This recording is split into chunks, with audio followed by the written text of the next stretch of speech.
오늘 아침 뉴스의 맥을 짚어드리는 시간 뉴스연구소, 오늘도 두 분의 연구위원 함께합니다. 경향신문 박순봉 기자 그리고 김준일 시사평론가, 어서 오십시오. 안녕하세요. 예, 첫 뉴스 어디로 갈까요? 박정훈 대령 법정 최고형 구형. 최해병 순직 사건을 수사했던 박정훈 전 해병대 수사단장, 어제 그러니까 검찰이 구형을 한 거죠? 네, 군 검찰이 구형을 했습니다. 적용한 혐의가 크게 두 가지거든요. 일단 예. 첫 번째는 항명죄, 그러니까 명을 따르지 않았다라는 건데, 김계한 해병대 사령관이 이 최상병 사건을 민간 경찰로 이첩을 해라, 이걸 이첩하는 걸 보류해라 이렇게 지시를 했는데 네. 그 지시를 따르지 않았다. 이게 첫 번째 항명죄 혐의고요. 그렇죠. 두 번째는 상관 명예훼손 혐의도 적용을 했습니다. 이종섭 전 국방부 장관의 명예를 훼손했다라는 건데, 그러니까 마치 이제 인터뷰 같은 걸 해가지고 부당하게 지휘권을 행사한 것처럼 그렇게 허위 사실을 적시했다, 이렇게 검찰은 봤습니다. 음흠. 그래서 이제 군 검찰은 박 대령이 명령에 복종하지 않아가지고 군 기강에 악영향을 미쳤다, 이렇게 판단을 해서 최고형을 구형을 한 겁니다. 3년을 구형을 했습니다. 박 대령이 어제 최후 변론을 했거든요. 이렇게 얘기를 해요. 대통령의 경로 전화를 받고 이 모든 일이 엉망이 됐다. 대통령실이 전방위로 개입했기 때문에 국방부와 해병대 사령부는 꿀먹은 벙어리가 됐다, 이렇게 얘기를 했습니다. 예. 이제 법원이 최종 판단을 내리게 되는데 선고가 내년 1월 9일입니다. 정치권이 좀 강하게 반발을 예, 했거든요. 정치권 반응 좀 보죠. 민주당이 극히 이제 강하게 나왔는데 국정조사를 추진하겠다라고 했어요. 그러니까 노정면 원내대변인이 어제 밝혔는데, 지금 군 검찰이 사법정의를 조롱하고 있다라고 했고요. 이 국정조사로 대응을 하겠다라는 겁니다. 민주당 쪽 반응을 좀 취재를 해보니까 어제 이재명 대표 측에 얘기를 물어봤거든요. 네. 그랬더니 이 최고형을 구형했다라는 데 좀 주목을 하더라고요. 이걸 얘기하면서 검찰이 오로지 정치적으로 판단하고 있다는 걸 보여주는 또 다른 예다, 이렇게 얘기를 합니다. 그러니까 또 다른 예라는 거는 이재명 대표 말고 또 다른 예다, 이 얘기니까 결국 이재명 대표 사례랑 연결을 해볼 수 있다라는 그런 얘기를 하고 있는 거고요. 또 문재인 정부에 대한 수사도 같은 맥락이라고 보는 거예요. 그래서 검찰이나 군 검찰을 모두 그 윤석열 정부로 좀 치환을 해가지고 정적을 죽이는데 활용을 하고 있는 게 아니냐, 이런 인식을 좀 갖고 있어서 전방위적으로 좀 대응을 확산할 걸로 그렇게 보이고요. 예, 민주당은 그렇고 국민의힘은 어떻습니까? 국민의힘 쪽은 사실은 이제 엄밀하게는 이게 용산 쪽의 부담이라고 보고 있고, 그다음에 지금 용산과 국민의힘의 관계가 완전히 좋은 상태는 또 아니거든요. 좀 다시 좀 나빠지고 있는 이런 상황이라서 우리 쪽 부담은 아닌데, 다만 이런 얘기를 합니다. 지금 이제 이재명 대표 이 구형 이제 선고가 나온 상황에서 네. 또 군검찰이 이것까지 내놓으면은 좀 사법부 쪽에서 부담이 될 수가 좀 있다. 그러니까 정무적으로 그 야당에 유리한 이슈가 아니냐, 이런 얘기들이 좀 나오고 있어서 부담이 된다, 이런 정도의 반응은 좀 속내로 나오고 있습니다. 자, 김준일 평론가, 어제 예. 검찰의 구형 어떻게 보셨습니까?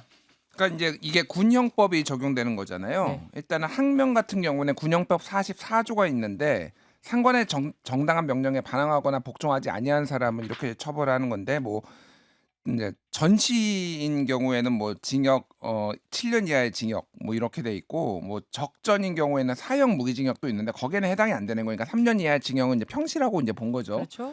그리고 또 하나는 명예훼손인데, 이게 이제 우리나라 그냥 형법의 명예훼손하고 구조가 매우 비슷해요. 그러니까 공연히 거짓 사실을 적시하여 이제 사람의 명예를 훼손하는 거를 상관의 명예를 훼손한 사람은 5년 이하의 징역이나 금고에 처한다. 요거가 이제 그대로 준용됐다, 이렇게 보면 될 것 같습니다. 그래서 3년 정도 이제 때렸다라는 건데, 그러니까 박정훈 대령의 입장은 그거예요. 이게 이제 김계환 사령관의 명령을 따르지 않은 것이 이제 항명, 그리고 이종석 국방부 장관의 명예를 훼손했다라는 것이 군형법상 뭐 명예훼손 요거거든요. 두 개가 네네. 이제 대상이 달라요. 일단 김계한 사령관 같은 경우에는 구체적으로 입첩 부여를 자기가 받은 적이 없다라는 거예요. 명시적이고 구체적이고 어떤 내용으로든 입첩 부여를 김계한 사령관이 본인한테 이렇게 지시한 사실이 없다라는 거고, 만약에 이게 3번을 안 들었다라는 거잖아요. 그게 만약에 사실이라면은 조치를 취했어야 되는데, 나한테 3번의 말을 안 들을 동안 아무런 이를테면 징계를 한다든지 뭘 한다, 이런 뭐 나를 해임한다든지 그런 조치가 없었다라는 거예요. 나중에 이제 이게 대통령이 국방부 장관하고 통화를 한 뒤에 이런 일들이 벌어졌기 때문에 모든 원인은 그 통화다라는 거고, 명예훼손 같은 경우에는 원래 이게 처음에는 그 없었다라고 합니다. 근데 이제 예비적 이제 어떤 뭐 혐의로 요거를 준비를 했다가 지금 급작스럽게 했는데, 중요한 거는 이종섭 장관이 내가 명예훼손 당했다라는 진술서가 없다라는 거예요. 지금 박정훈 대령에 따르면, 그러면 당사자가 명예훼손 당했다는 당사자가 지금 명예훼손 당했다는 주장 안 하고 있는데 이게 말이 되느냐, 뭐 이렇게 지금 주장을 하고 있는 상황인 것 같아요. 그래서 어쨌든 국민들이 보기에는 실체적으로 지금 이런 진실들이 지금 드러나지 않고 있는 상황에서 박정훈에게 이렇게 무리하게 적용한 게 맞느냐 이런 기류들이 좀 강한 것 같고요. 지금 그래서 국회에서는 특히 이제 국정조사하자 이거. 음. 왜냐하면은 지금 김건희 특검법에 좀 더 집중을 하고 있으니 최상병 특검은 뒤에 하더라도 민주당 입장에서는 지금 국정조사 쪽으로 좀 가닥을 잡은 것 같은데 특검이 아니라 예. 그러니까 국정조사도 하고 특검도 하겠다라는 거죠. 근데 지금 오늘 우원식 국회의장이 입장을 발표할 것 같아요. 이 국정조사에 예. 대해서. 그러니까 이태원 참사 국정조사는 2021년에 이제 합의를 했는데 지금 이건 합의가 안 돼요. 국힘에서는 이미 반대 입장을 지금 하고 있거든요. 예, 예. 그래서 야당 단독으로라도 그러니까 합의가 아니라 이제 추진이 될 가능성 국정조사가 뭐 이런 상황인 것 같고요. 지금 좀 심상치 않은 게 지금 대학에 있는 교수들이 지금 시국 선언이 굉장히 많이 이뤄지고 있거든요. 어제는 연세대 교수 177명, 동국대 교수, 뭐 이화여대 교수 140명 뭐 등등등 해가지고 좀 서울에 있는 교수들이 시국 선언을 했는데 이미 지난달부터 가천대, 외대, 외국어대, 뭐 한양대, 숙명여대, 충남대, 뭐 전북 지역, 제주 지역, 뭐 경희대, 경북대, 전주대, 중앙대, 성공회대 등등등이 지금 엄청나게 많이 교수들이 시국 선언하고 있어요. 윤석열 대통령 퇴진하라는 겁니다. 쉽게 얘기하면 도저히 어쨌든 지금 상황에 대해서 묵과할 수 없다. 뭐 이런 거라서. 정부에서는 뭔가 이제 용산에서도 좀 답을 내놔야 되지 않을까. 이게 뭐 일각의 주장일 수는 있지만은 교수들이 이렇게 많이 시국선을 한다라는 거는 상황을 좀 엄중하게 봐야 되는데 뭐 하나 이제 해소되는 게 없기 때문에 저희 답답한 거죠. 김건희 특검하고 최상병 문제 해결하라는 거거든요. 주요 내용이. 예. 알겠습니다. 그런가 하면 박순봉 기자. 네. 두 번째 이슈는 이재명 구하기법 이게 무슨 말입니까? 어제 한동훈 대표가 최고위원회에서 했던 얘긴데요. 네. 이 법안을 민주당에서 발의한 법안들이 있어요. 네. 이걸 가지고 이재명 대표 구하기법이다 이렇게 비판을 한 겁니다. 어떤 법안인가요? 지난 14일하고 15일 이틀에 걸쳐 가지고 박희승 민주당 의원이 법안을 냈거든요. 네. 판사 출신이에요. 근데 15일이 일단 어떤 날이냐면 이재명 대표의 공직선거법 1심 선고가 있었던 날이죠. 예. 그 날에 맞춰 가지고 두 가지 법안을 냈는데 14일에 낸 법안은 허위사실 공표죄를 없애는 내용입니다. 선거법상 허위사실 공표죄를 없앤다. 허위사실을 가지고는 처벌을 못하게 된다라는 거고. 그럼 지금 이재명 대표가 재판 중인 그 혐의 그걸로는 이제 처벌을 못한다. 그렇게 되는 거죠. 그렇게 하는 법안을 발의를 했어요? 네, 이미? 발의를 했고 그다음에 15일에 또 낸 발의한 법안은 네. 이 공직선거법상 100만 원 이상형을 받으면 피선거권, 그러니까 선거에 출마하는 그 권한이 박탈이 되잖아요. 예. 근데 이 기준이 100만 원 이상인데 네. 1000만 원 이상으로 올리는 내용을 또 법안을 발의를 했습니다. 아, 선거에 못 나가는 그리고 의원직을 박탈당하는 기준을 1,000만 원으로 올리자. 네, 이것도 이미 발의를 했어요. 발의했습니다. 그래서 이 두 가지 법안을 가지고 한동훈 대표가 비판을 한 건데 일단 14일에 낸 법안 가지고는 이재명 대표의 집행유예가 난 그 범죄를 면소 판결로 사라지게 하는 이 법의 목적은 그것이다 이렇게 비판을 했고요. 지금 전 언뜻 들으면서 궁금했던 게 바로 그 부분이었는데 이제 발의를 해서 이 법이 통과가 되면 지금 재판 중인 이미 1심 선고가 난 이재명 대표한테도 적용이 되는 건지 아니면 그 다음 것들부터인지 어떻게 되는 건지 궁금합니다. 저도 궁금해서 국민의힘 쪽에 요 내용이 국민의힘 쪽에 뭐 대변인 비롯해가지고 법조인들이 좀 있잖아요. 예. 그쪽에서 찾아낸 내용이라고 하는데 물어봤더니 이 최종심까지는 좀 시간이 걸리잖아요. 예. 그 전에 시행이 되면 된다라고 보고 있어요. 아, 그래요? 네. 어. 왜냐하면 이게 피고인에게 좀 유리한 쪽으로 결정을 하도록 법원이 그렇게 돼 있다라고 합니다. 그러니까 어느 쪽이 더 유리하냐라고 하면 그쪽이 더 유리할 테니까 피고인한테. 예. 그래서 이제 적용이 가능하다라고 지금 국민의힘은 보고 있는 거고요. 어허. 그다음에 두 번째는 100만 원에서 1000만 원으로 올리는 거 이것도 역시 좀 궁금하더라고요. 네. 왜냐하면 지금 징역형이 어쨌든 나온 거잖아요. 예. 그러니까 징역형과 벌금형은 완전히 이제 차원이 다르다라고 봐야 되는데 그럼 이건 또 어떻게 그 이재명 구하기로 연결이 되느냐 이렇게 물어봤더니 하는 얘기는 지금 이제 최종심까지 또 가는 과정에서 민주당은 어떻게든 이제 형을 낮추려고 하지 않겠느냐. 그러니까 이제 징역형이 나온다는 건 상상하기 어려울 거고 그보다 낮게 할 텐데 그때 좀 수월하게 할 수 있다라는 거죠. 1000만 원 이상이라고 하면 낮췄을 때 훨씬 더 이제 피선거권 박탈을 이제 피할 수 있는 그런 과정을 쉽게 만들겠다라는 그런 의도로 좀 국민의힘에서는 보고 있습니다. 그리고 또 하나 이제 박희승 의원 쪽에서 해명을 하는 거는 이거는 이제 진작 낸 거다. 이제 선거에 맞춰서 한 게 아니고 원래부터 준비했고 생각했던 법안이다 이렇게 주장을 하고 있거든요. 음. 근데 이제 국민의힘에서는 아니 왜 15일에 딱 맞춰서 했냐 이제 이렇게 음. 또 의혹을 반면에 제기하고 있는 그런 그러니까 상황입니다. 민주당 쪽에서는 오비 일학이다. 그러니까 그런 원래 이렇게 거죠. 네. 이러려고 했던 건 아닌데 어쨌든 근데 그것이 15일이든 16일이든 아니면 그 전달이었든 이재명 대표도 포함이 된다는 게 중요한 거잖아요. 맞습니다. 알겠습니다. 그런가 하면 요 이야기 논평하기 전에 국민의힘은 그 당원 게시판 논란 어떻게 흘러가고 있나요? 지금 계속 지지부진한 상태였는데 어제 한동훈 대표가 입장을 또 한번 냈습니다. 예. 그러니까 최고위원회의 끝나고 기자들이 예. 물어봤거든요. 지금까지 현재까지 쟁점을 좀 간단하게 정리를 해드리면 그러니까 지금 한동훈 대표 본인 이름하고 그다음에 한동훈 대표의 배우자나 아니면 뭐 장인 가족들의 이름으로 국민의힘의 당원 게시판에서 윤석열 대통령 부부를 비난하는 그런 글들이 많이 올라왔다라는 거잖아요. 예예. 근데 한동훈 대표가 해명은 일단 한동훈 자신은 동명이인의 이름으로 올라온 거다. 요건 해명을 본인에 했는데 대해선. 근데 이제 가족 이름에 대해서는 명확하게 아직 얘기를 안 한 상황이었거든요. 음흠. 어제 뭐라고 했느냐면 껌껌이 대응하지 않겠다라고 얘기를 했습니다. 그러니까 왜 음. 그러냐면은 두 가지 이유를 들었는데 일단 첫 번째는 다른 이슈가 덮인다라는 거예요. 여기서 다른 이슈는 이재명 대표의 사법 리스크를 언급하는 걸로 해석이 되고요. 네. 그다음에 두 번째 이유는 당이 불필요한 자중질환에 빠지는 거 아니냐. 그러니까 지금 수사하고 있으니까 그 결과 지켜보자 이런 입장을 냈습니다. 근데 특히 이제 궁금했던 거는 가족 이름도 도용이 된 거냐 이런 것들이거든요. 근데 그렇죠. 여기에 대해서도 질문이 나왔는데 구체적으로 얘기하지는 않았어요. 당원 신분에 대해서 법적으로도 그렇고 당으로서도 보호할 의무가 있다. 즉 구체적으로 얘기하지 않겠다 이런 입장을 내놨습니다. 그래서 그러다 보니까 친윤계 쪽에선 계속해서 이 가족이 안 했다라는 이 부분에 대해서 문제 제기를 하고 있는 상황이에요. 근데 제가 좀 내용들을 취재를 해보니까 예예.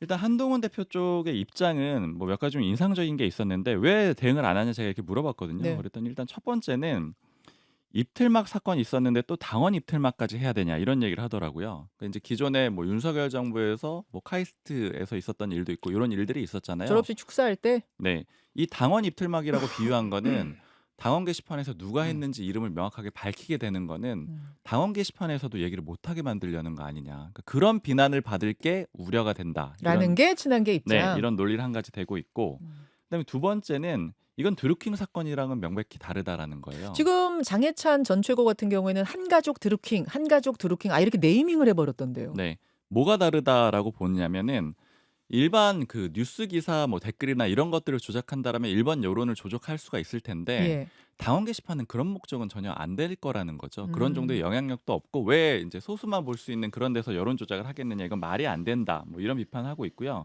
다만 걱정하고 있는 거는 지금 한동훈 대표가 스피커로서의 역량, 이제 역할, 기능 이런 것들이 좀 떨어지고 있다라고 보고 있어요. 왜냐하면 기사가 다 덮인다라는 거죠. 그래서 제가 이제 얘기를 들어봤을 때는 지금 25일이 두 번째 그 이재명 대표의 선거일이잖아요. 다음 주 월요일입니다. 네. 그래서 좀 확정된 건 아닌데 주말쯤에 한동훈 대표가 좀 구체적인 입장을 밝힐 가능성도 또 있다라는 얘기들이 나오고 있어요. 그러니까 두 번째 선고 나기 전에 이 부분에 대한 입장 정리를 좀 한다, 마무리를 짓는다. 네, 저 한동훈 대표 쪽에서 이제 입장 정리를 안 했던 거는 지금 한동훈 대표 쪽에서는 이게 가족이다 아니다는 확인을 안 해주고 뭐 명확히 얘기를 안 하고 있는데 예.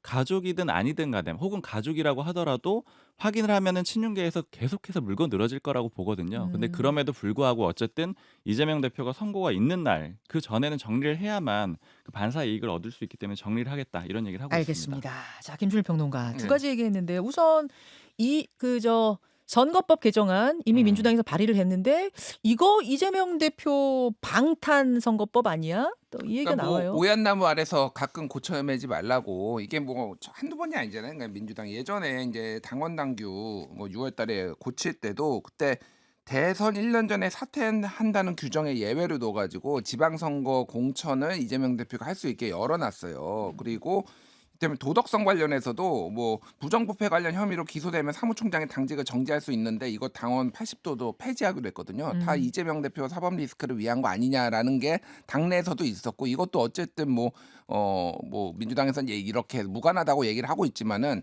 또 전날에 이재명 대표가 선거법 개정 토론회 축사에서 선거법 지나치게 제약한다 이렇게 개정이 불가피하다라고 얘기를 또 했습니다. 뭐 국민의힘에서는 약물 복용 드러나니까 도핑 테스트 폐지하겠다라는 거냐 뭐 이런 반응도 있는데 이게 이제 개정안 시행 시기를 만약에 이 법이 통과가 되면 공포 3개월 이후로 정한 거거든요. 네. 그러면 빨리 통과되면은 대법 확정 판결 나오기 전에 내년 한 5월 6월 정도 예상되는데 빨리 대수하면은 이게 불가능하지도 않다. 뭐 민주당에서는 이렇게 보는 것 같은데 대통령이 거부권 행사하겠죠.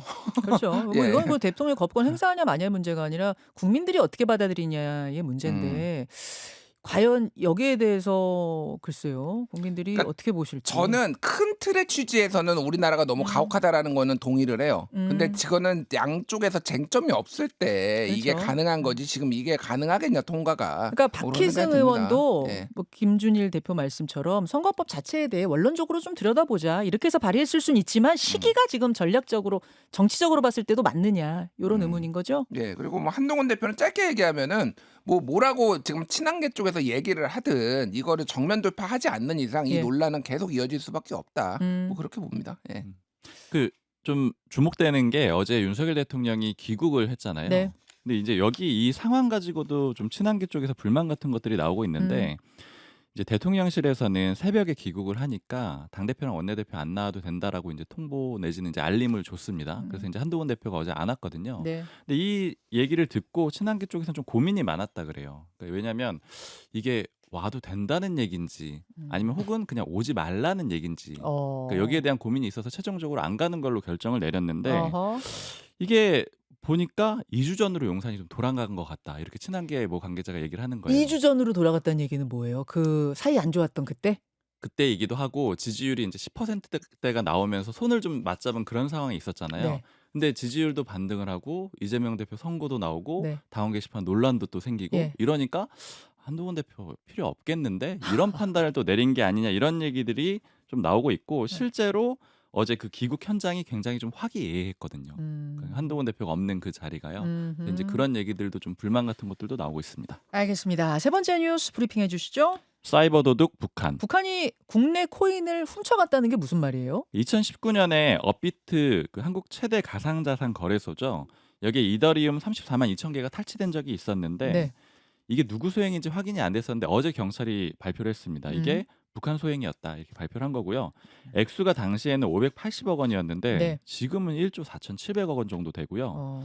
이 경찰이 조사를 해보니까 이 중에 대부분 한 절반 정도는 북한이 만든 교환 사이트로 넘어갔고 나머지는 이제 소위 세탁 과정을 거쳤습니다. 여러 거래소로 분산시켜서 했는데 문제는 환수한 액수가 6억 원 정도 돼요. 지금 기준으로요. 그러니까 1조 4,700억 원에 6억 원을 가지고 왔으니까 거의 환수가 안 됐다 이렇게 보시면 될 것 같습니다. 예. 그러니까 우리나라가 북한의 사이버 위협에 가장 많이 노출되는 나라인 거잖아요. 근데 네. 사이버 대응 능력은 좀 떨어지는 게 아닌가 이런 생각 또 하게 되네요. 예, 북한이 최고고요. 지난해 발생한 전 세계 가상자산 해킹 피해액 중 3분의 1이 북한의 소행인 것으로 알려졌는데 지금 돈줄이 막히니까 소위 말해서 사이버 전사해가지고 그렇죠. 전 세계 지금 해킹하고 털고 다닌다. 뭐 이렇게 예. 보시면 되고 사이버 뭐 좀도둑 같이 왜 그러나 모르겠어요. 좀도둑이라고 하기에는 이게 너무 대도인가요? 너무 금액이 커요. 그렇죠. 예, 대단하죠. 조단이라서. 예. 여기까지 하겠습니다. 수고하셨습니다. 감사합니다. 김현정의 뉴스쇼는 시청자 여러분의 참여를 기다립니다. 구독과 좋아요, 댓글 잊지 않으셨죠?